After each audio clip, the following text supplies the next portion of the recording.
भारत के 52वें मुख्य न्यायाधीश सीजेआई भूषण रामकृष्ण गवई ने रविवार को अपना पदभार सौंप दिया। 14 मई 2025 को इस पद पर आसीन होने वाले गवई, जो अनुसूचित जाति एससी से दूसरे और बौद्ध समुदाय से पहले सीजेआई हैं, ने अपने 6 माह के कार्यकाल में कई ऐतिहासिक फैसले दिए। शुक्रवार को supreme court bar association (SCBA) द्वारा आयोजित विदाई समारोह में दिए गए भावुक भाषण ने पूरे न्यायिक जगत को झकझोर दिया। उन्होंने अपने 40 वर्षों के न्यायिक सफर को संविधान के 4 स्तंभों न्याय, स्वतंत्रता, समानता और बंधुता के सहारे बताया, जो डॉक्टर भीमराव अंबेडकर की प्रेरणा से प्रेरित था। गवई ने कहा, मैं 1985 में कानून का छात्र बनकर सुप्रीम कोर्ट आया था और आज न्याय का छात्र बनकर विदा हो रहा हूं। महाराष्ट्र के अमरावती के एक साधारण नगरपालिका स्कूल से निकलकर, जहां वे टाट पर बैठकर पढ़ते थे, वे बॉम्बे हाईकोर्ट के जज बने और फिर सुप्रीम कोर्ट पहुंचे। 18 वर्ष वकालत और 22 वर्ष न्यायाधीश के रूप में उनके सफर में पिता की संविधान सभा में अंबेडकर के साथ निकटता ने महत्वपूर्ण भूमिका निभाई। मेरे पिता अंबेडकर के सहयोगी थे, जिन्होंने मुझे बचपन से ही समानता का पाठ पढ़ाया। संविधान ने मुझे ये मुकाम दिया, उन्होंने भावुक होकर कहा। भाषण का सबसे चौंकाने वाला हिस्सा बुलडोजर न्याय पर था। गवई ने इसे अपना सबसे महत्वपूर्ण फैसला बताया। 2024 में सुप्रीम कोर्ट ने कुछ राज्यों की बुलडोजर कार्रवाई, जिसमें अपराधियों के घर बिना सुनवाई के ध्वस्त कर दिए जाते थे, के खिलाफ देशव्यापी दिशानिर्देश जारी किए थे।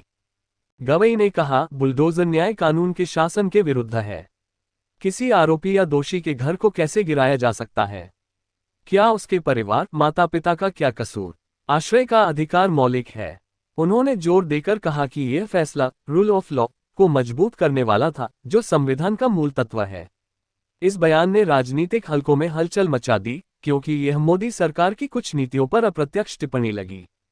दूसरा प्रमुख फैसला SC/ST आरक्षण पर था। अगस्त 2024 के 7 जजों की संविधान पीठ के निर्णय में राज्यों को SC/ST के भीतर उपवर्गीकरण की अनुमति दी गई, ताकि सबसे पिछड़े समुदायों को लाभ मिले। गवई ने इसे सामाजिक वास्तविकताओं पर आधारित बताया। समानता का मतलब सबको एक समान मानना नहीं, बल्कि असमानों को विशेष सहारा देना है। एक IAS अधिकारी का बेटा, जो दिल्ली के नामी स्कूल में पढ़ता है, कैसे एक गरीब कृषि मजदूर के बच्चे से तुलना कर सकता है, जो गांव के सरकारी स्कूल में संघर्ष करता है? उन्होंने अपने समुदाय से मिली आलोचना का जिक्र किया। मुझे अपने ही लोगों से कड़ी आलोचना झेलनी पड़ी, लेकिन मैं दृढ़ हूं। क्रीमी लेयर को आरक्षण से बाहर करना वास्तविक समानता के लिए जरूरी है। एक दिलचस्प किस्सा सुनाया। उनके लॉ क्लर्क, जो SC से थे और पिता सीनियर IAS अधिकारी, ने स्वयं आरक्षण छोड़ दिया। ये बच्चा समझ गया, जो राजनेता राजनीति के चक्कर में नहीं समझते। गवई ने पर्यावरण न्याय पर भी जोर दिया।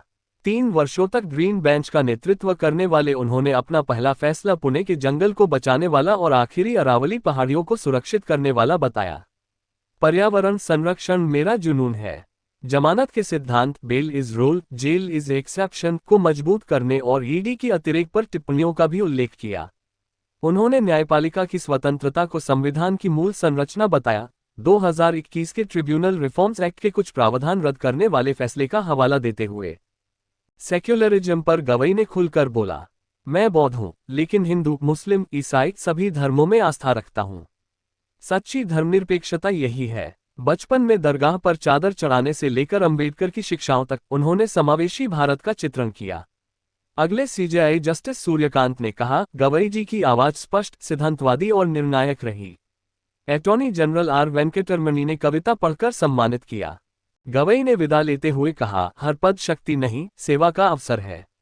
मैं संतुष्ट हूं कि देश के लिए जो कर सका, किया। रिटायरमेंट के बाद वे आदिवासी समुदायों के लिए काम करेंगे। उनका सफर न केवल दलित बौद्ध प्रतिनिधित्व का प्रतीक है, बल्कि न्याय की नई परिभाषा भी।